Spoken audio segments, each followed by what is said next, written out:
श्रीकांत शिंदे। धन्यवाद सभापति महोदय कि आपने मुझे इस महत्वपूर्ण विषय पर बोलने का अवसर दिया। आज ऑपरेशन सिंदूर की कामयाबी पर यहाँ पर चर्चा हो रही है। मैं अपनी पार्टी शिवसेना और अपने नेता एकनाथ शिंदे जी को धन्यवाद देता हूँ।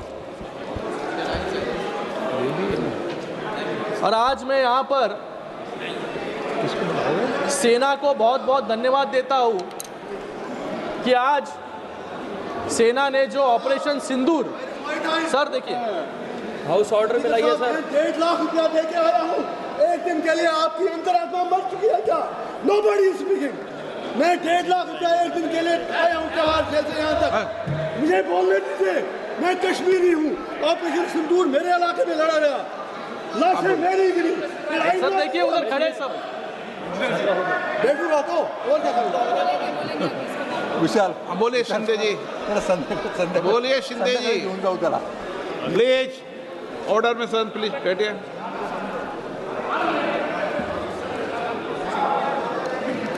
बोलिए शिंदे जी। सर बहुत बहुत धन्यवाद। मैं आज सेना के जवानों को भी बहुत बहुत धन्यवाद अदा करता हूँ कि आज ऑपरेशन महादेव के माध्यम से उन 26 परिवारों को न्याय देने का काम हमारे सेना के जवानों ने किया। आज उन सेना के जवानों के लिए कुछ पंक्तियां यहाँ पर मैं बोलना चाहूँगा। दुनिया को इस नए भारत का यशगान सुनाया है हमने। दुश्मन के घर में घुसकर आतंकवादियों को मार गिराया है हमने।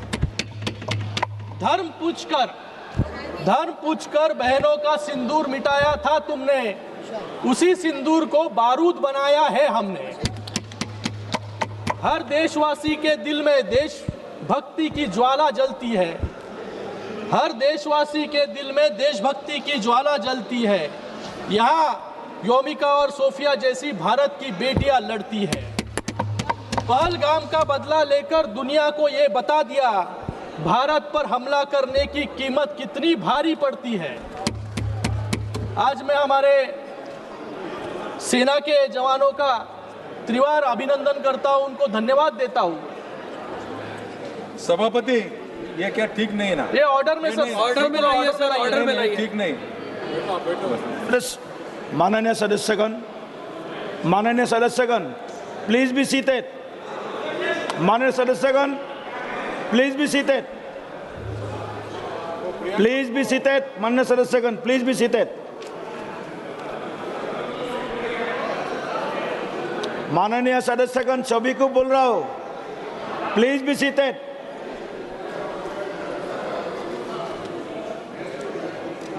Please start. मैं यहाँ पर जो लोग पहलगाम में आतंकवादी हमले में मारे गए उनको भी श्रद्धांजलि यहाँ पर व्यक्त करता हूँ। यहाँ पर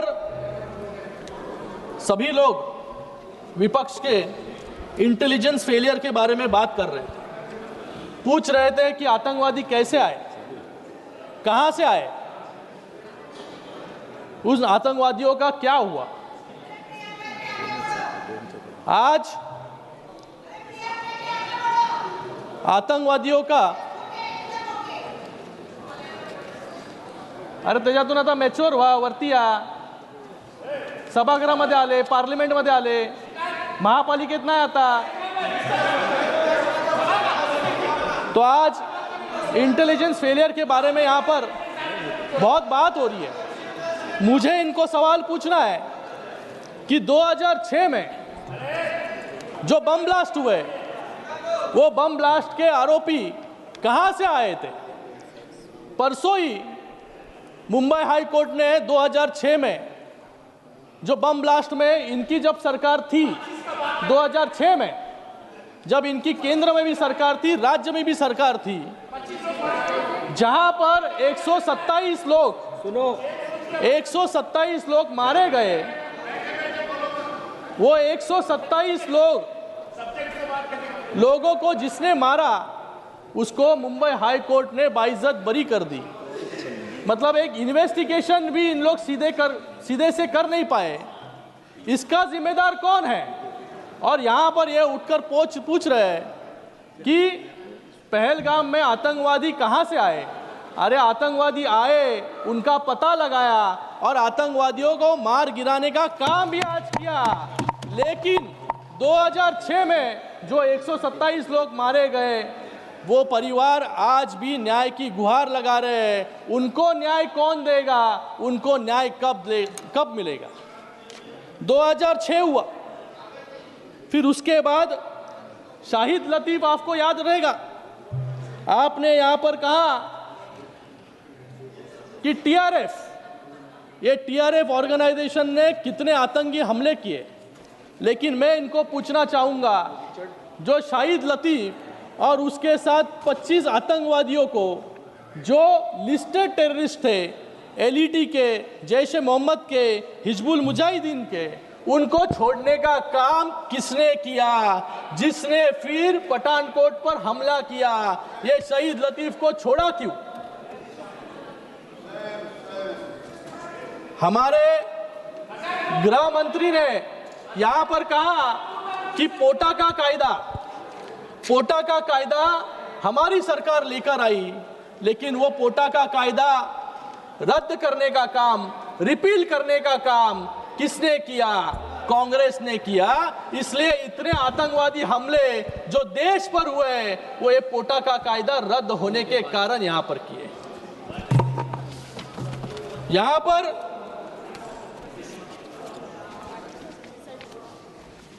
पहलगाम में जो लोग मारे गए, उनमें जो मारे गए थे, उनमें से 3 लोग मेरे कॉन्स्टिट्यूएंसी के थे। जब मैं उनको श्रद्धांजलि देने गया वहां पर, तब उनके परिवारों में मैंने देखा, परिवारों के आंखों में देखा उनके अपनों का खोने का दर्द। 3 परिवार पूरी तरह से उजड़ चुके थे। वो सवाल पूछ रहे थे कि हमें न्याय कब मिलेगा। लेकिन आज उनके परिवारों को लगा रहेगा कि आज सरकार के माध्यम से और हमारी सेना के माध्यम से उनको न्याय देने का काम जो है आज यहां पर हुआ है। आत्मा को शांति मिली आज। उन्हीं जैसे 1993 के बम ब्लास्ट में, 2006 के ट्रेन ब्लास्ट में, 26/11 के आतंकी हमले में और दिल्ली ब्लास्ट में, ये परिवार जिनके परिवारों के सदस्य जिन्होंने खोए, वो आज भी न्याय की पुकार कर रहे हैं। आज वो भी इंतजार कर रहे हैं कि उनको न्याय कब मिलेगा। ये क्यों हुआ? कांग्रेस की विफलता और फॉरेन पॉलिसी फेलियर के कारण। आज 2006 में मैंने कहा आपको, कोर्ट ने कहा लैक ऑफ एविडेंस, मतलब आप वहां पर प्रूव नहीं कर पाए कि 2006 का ट्रेन ब्लास्ट किसने कराया। इसलिए आज उनके परिवार भी न्याय की गुहार लगा रहे हैं। आज यहां पर कुछ लोग 2006 हमारे सदस्य साथी अरविंद सावंत जी कल पूछ रहे थे कि 2006 वालों को न्याय कब मिलेगा, 2006 में ट्रेन में मारे गए लोगों को न्याय कब मिलेगा। मुझे उनको कहना है कि अगर बगल में पूछ लेते तो उनको पता चल जाता। कल कुछ लोग यहां पर बोल रहे थे कि ऑपरेशन सिंदूर एक तमाशा है। मुझे उन लोगों को यहां पर कहना है कि जब 2008 में मुंबई में बम ब्लास्ट हुआ, तब इनके मुख्यमंत्री एक बॉलीवुड के डायरेक्टर को लेकर जाकर ताज में उनको लेके जाने का काम इनके ही मुख्यमंत्री ने किया, फिल्म बनाने के लिए। फिर बाद में इनके ही गृह मंत्री ने कहा कि बड़े बड़े देशों में छोटी छोटी बातें जो है होती रहती है। फिर इनके ही जो गृह मंत्री थे जो 3-3 बार जो है कपड़े बदलते थे, ये तमाशा तब होता था। लेकिन आज फैसला ऑन द स्पॉट। आपके गृह मंत्री के बारे में बात कर रहा हूं, तब के पुराने गृह मंत्री। और यहां पर मैं कुछ सवाल पूछना चाहूंगा। आतंकवादी इकबाल मूसा जो 93 ब्लास्ट में दोषी पाया गया, ये इकबाल मूसा मुंबई में जब लोकसभा के चुनाव शुरू थे तब यूबीटे के प्रत्याशी के प्रचार के लिए 93 के बम ब्लास्ट का कन्विक्ट यहां पर उनका प्रचार करने आया था। और आज वही पूछ रहे हैं, बताओ उत्तर दो। आज वही पूछ रहे हैं कि ये आतंकवादी जो आए हैं वो कहां से आए। अरे ये इकबाल मूसा कहां से आया? ये इकबाल मूसा किसके प्रचार में आया? ये इकबाल मूसा कौन से पार्टी के प्रचार में आया? ये भी अरविंद सावंत जी को बताना होगा।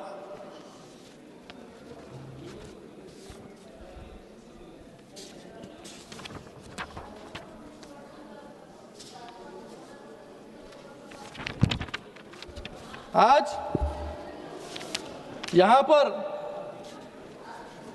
कुछ लोग कह रहे हैं कि यूएस के सामने घुटने टेक दिए। मैं इनको याद दिलाना चाहूंगा भोपाल गैस ट्रेजेडी की, जहां पर 3,500 लोगों की मौत हो गई।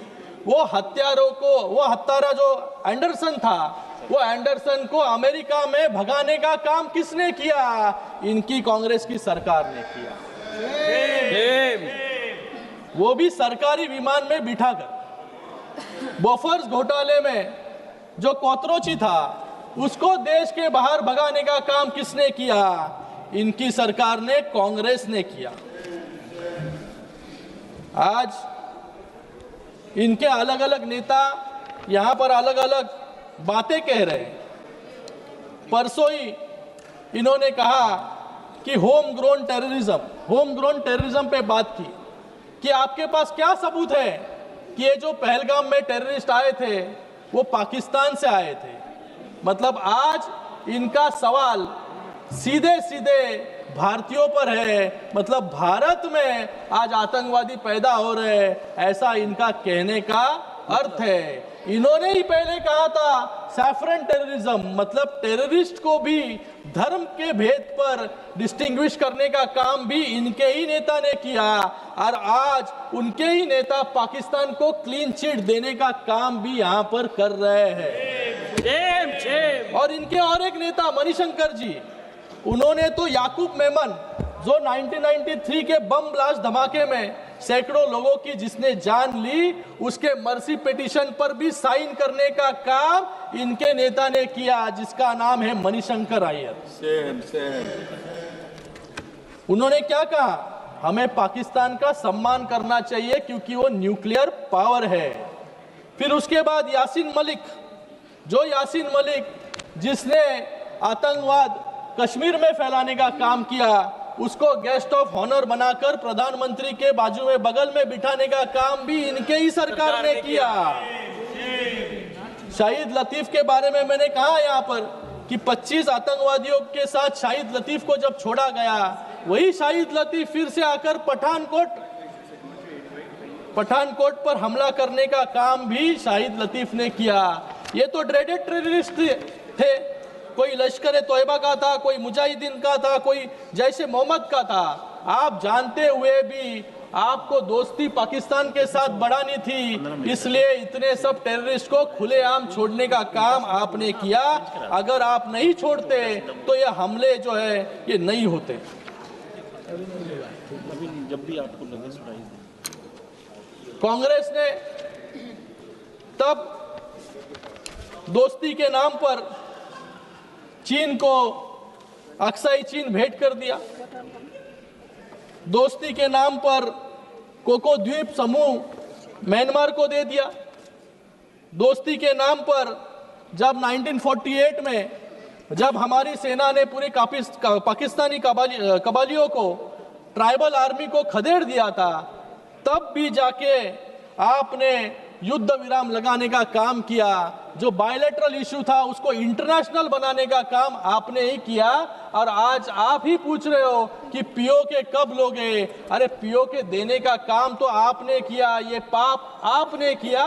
लेकिन आपको बता दूं, जिस तरीके से 370 हटाने का काम किया, राम मंदिर बनाने का काम किया, वक्फ का निर्णय लेने का काम किया, पीओके भी जरूर जो है हिंदुस्तान का हिस्सा बनाने का काम भी हमारी ही सरकार में होगा। आज जो अफजल गुरु, जिस अफजल गुरु ने इस लोकतंत्र के मंदिर पर हमला किया, उसके लिए भी इनके तब के गृह मंत्री को बहुत ज्यादा सहानुभूति थी। उन्होंने कहा था कि there were grave doubts about his involvement, he could have been imprisoned for life without payroll.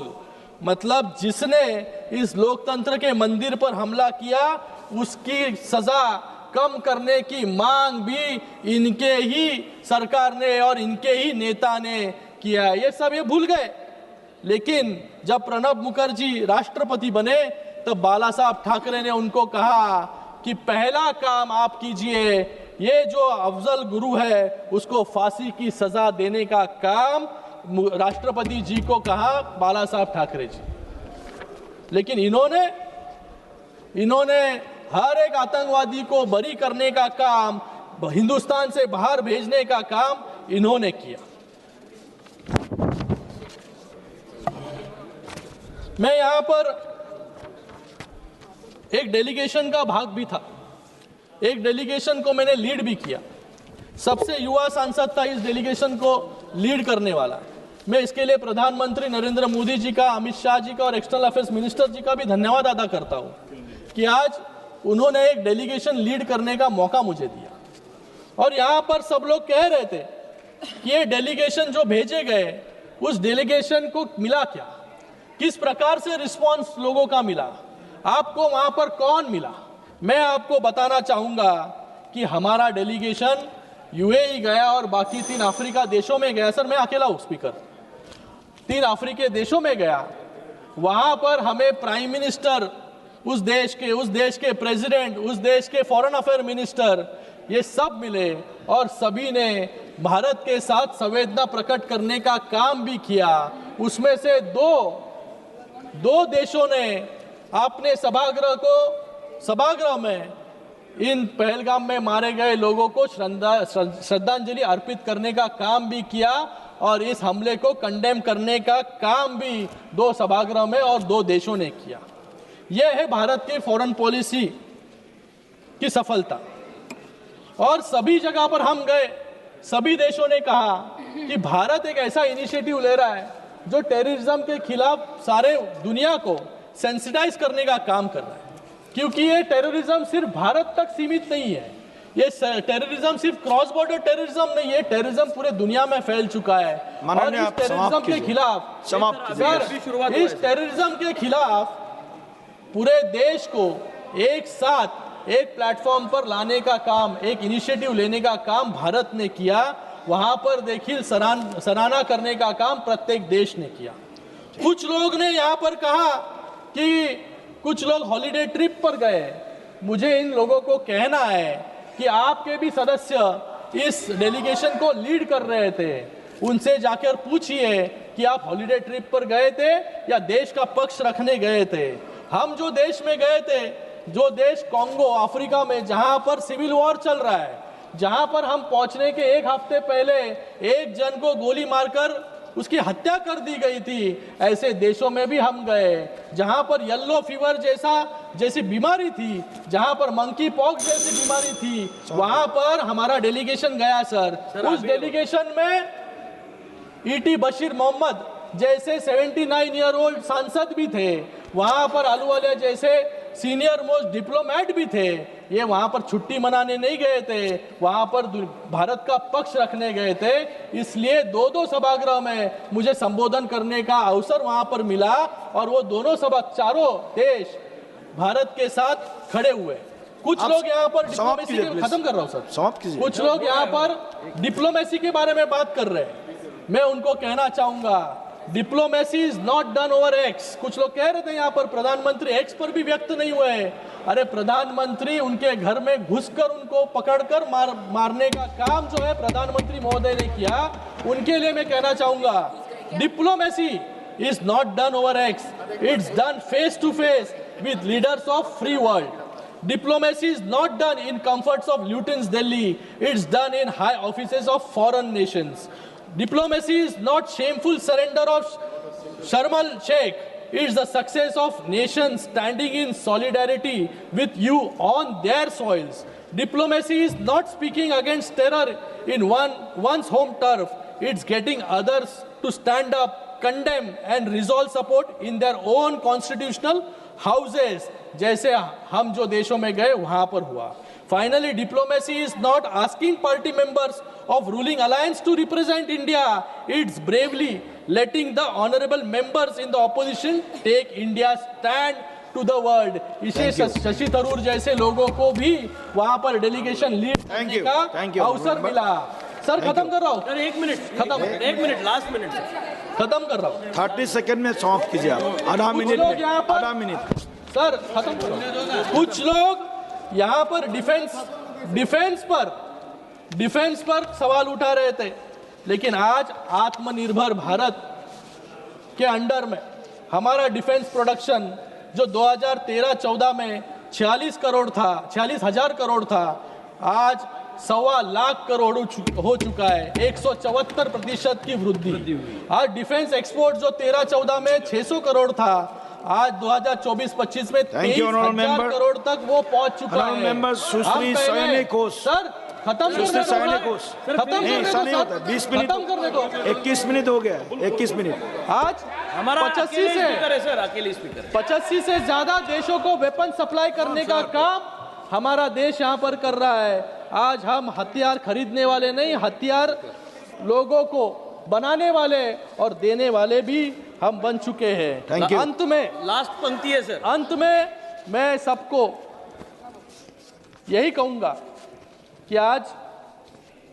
Terrorism के खिलाफ सिर्फ सत्ताधारी नहीं, विपक्ष को भी साथ में आकर टेररिज्म के खिलाफ जो है आज लड़ाई लड़नी चाहिए। जो आज भारत की सेना जिस प्रकार से आतंकवाद खत्म करने के पीछे लगी है, उनको प्रोत्साहित करने का काम यहाँ पर करना चाहिए। थैंक यू, ना कि थैंक यू। और मैं आज एक मेरा आज धन्यवाद सर, एक सर खत्म कर रहा हूँ लास्ट धन्यवाद। सैनिक जी प्लीज। अरे ऐसे 18 बार हो गया रिक्वेस्ट। नो हमको भी देना पड़ेगा फिर। अरे आप कैसे देंगे? लास्ट टाइम सैनिक, आप समाप्त कीजिए प्लीज। आज समाप्त मैं कीजिए। हमारे जवानों को अभिनंदन भी करता हूँ और उनके लिए एक कुछ पंक्तियाँ भी यहाँ पर बोलना चाहूँगा और मेरा भाषण समाप्त करना चाहूँगा। राह के पत्थर को चकनाचूर होना चाहिए, वार चाहे एक हो भरपूर होना चाहिए। सिर्फ इतना ही नहीं कि पाकिस्तान हार अपनी मान ले, वो हमारे सामने मजबूर होना चाहिए। धन्यवाद। जय हिंद, जय महाराष्ट्र।